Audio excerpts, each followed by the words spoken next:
5 seconds. Start. தலைவர் அவர்களே, இந்த இடத்தில் நடைபெறும் நிகழ்ச்சியில் 20 ஆண்டுகளுக்குப் பிறகு நான் பெரு மகிழ்ச்சியுடன் கலந்து கொள்கிறேன்.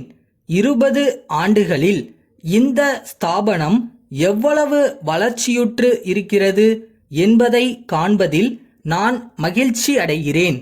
ஆயிரக்கணக்கான குழந்தைகள் படித்து முன்னேறுவதற்கான வாய்ப்பு இங்கே ஏற்பட்டு இருக்கிறது.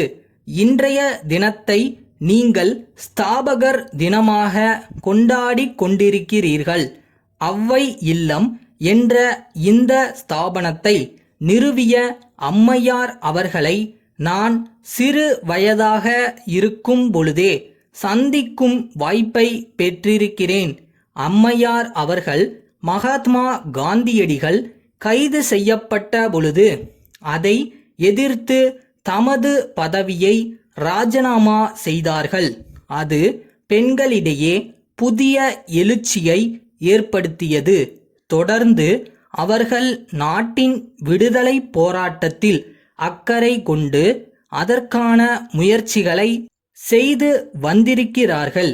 அந்த அடிப்படையிலேயும் அவர்களை நான் அறிந்திருக்கிறேன்.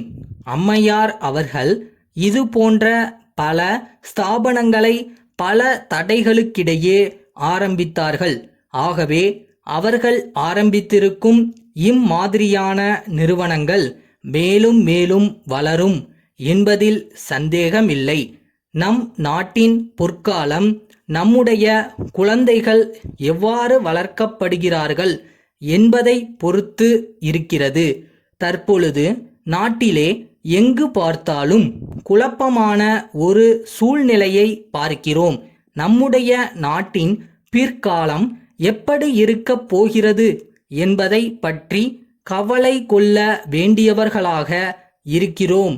ஒழுக்கம் வளர்வதற்கு பதிலாக எங்கு பார்த்தாலும் ஒழுக்க குறைவு வளர்ந்து கொண்டு இருக்கிறது. இந்த ஒழுக்க குறைவு மறைந்தாலொழிய சமுதாயம் முன்னேற முடியாது. நம்முடைய பள்ளிகள், கல்லூரிகள், சர்வகலாசாலைகள் ஆகிய இவைகளெல்லாம் நடக்கும் முறைகளை பார்த்தால் மனக்கஷ்டம் ஏற்படுகிறது. இனிமேல் வரும் தலைமுறை இதைவிட மோசமாக போய்விடுமோ என்று அஞ்சும் சூழ்நிலை ஏற்பட்டு இருக்கிறது. இதற்கு பல காரணங்கள் இருக்கின்றன. இன்றைக்கு நாட்டை காப்பாற்ற வேண்டியவர்களாக அரசியல்வாதிகள் இருக்கிறார்கள். அரசியல்வாதிகளிடத்தில் இருக்கும் குழப்பங்கள், குறைகள் எல்லாம் சமுதாயத்திலேயும் பிரதிபலிக்க ஆரம்பித்து இருக்கின்றன. நானும் ஒரு அரசியல்வாதி என்ற முறையில் என்னுடைய வர்க்கத்தை பற்றி குறை சொல்லிக் கொண்டிருக்கிறேன். எனவே இது பற்றி யாரும் தவறான அபிப்பிராயத்தை கொள்ள மாட்டார்கள் என்று நம்புகிறேன். குறிப்பாக இன்றைக்கு கல்லூரிகளிலேயும் சில பள்ளிகளிலேயும் மாணவர்கள் மத்தியிலே தேர்தல்கள் நடக்கின்றன. அதிலேயும் அரசியல் வந்துவிடுகிறது. இதனால் சிறு வயதிலேயே அரசியல் குழப்பங்கள் அவர்கள் மத்தியிலே ஏற்பட்டு விடுகின்றன. நம்முடைய குழந்தைகள் நல்ல முறையிலே வளர்ந்து நமக்கு பின்னாலே நம்மை விட திறமையாக பிரச்சனைகளை சமாளிக்கும் அறிவையும் திறமையையும் பண்பையும் பெற வேண்டுமானால் கல்வி நிலையங்களிலே நாங்கள் அரசியல் கட்சிகளை புகுத்த மாட்டோம் என்று எல்லா அரசியல் கட்சிகளும் உறுதியான முடிவுக்கு வர வேண்டும். நாகப்பட்டினம் தெற்கு தெருவிலுள்ள கோவிந்தராஜன் நாகர்கோவில் மேற்கு கடை வீதியில் உள்ள வடிவேலனுக்கு எழுதும் கடிதம். ஐயா, தங்களுடைய வியாபார ஸ்தாபனத்திலிருந்து 2000 தேங்காய்கள் அனுப்புமாறு நான் கேட்டிருந்தேன்.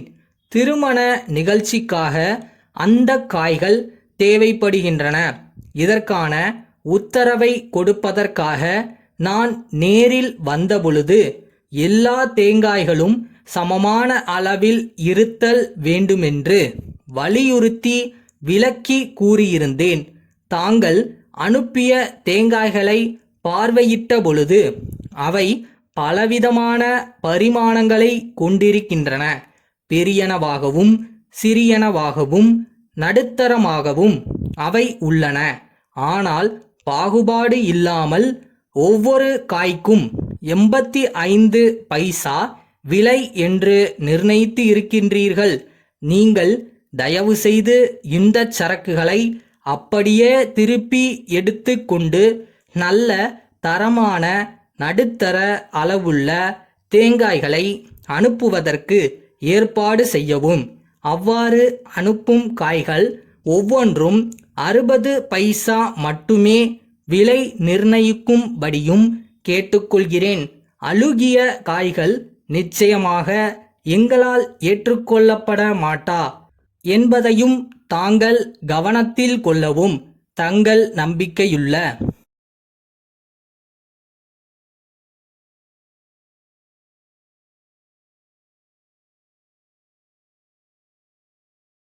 இன்னும் டைம் இருக்கு, கவலைப்படாதீங்க. எங்க தப்பு விடுறோம்னு அப்சர்வ் பண்ணுங்க. நீங்களே கத்துக்கலைனாலும் அந்த அனுபவம் உங்களை ஃபோர்ஸ் பண்ணி கற்றுக் கொடுத்துரும்.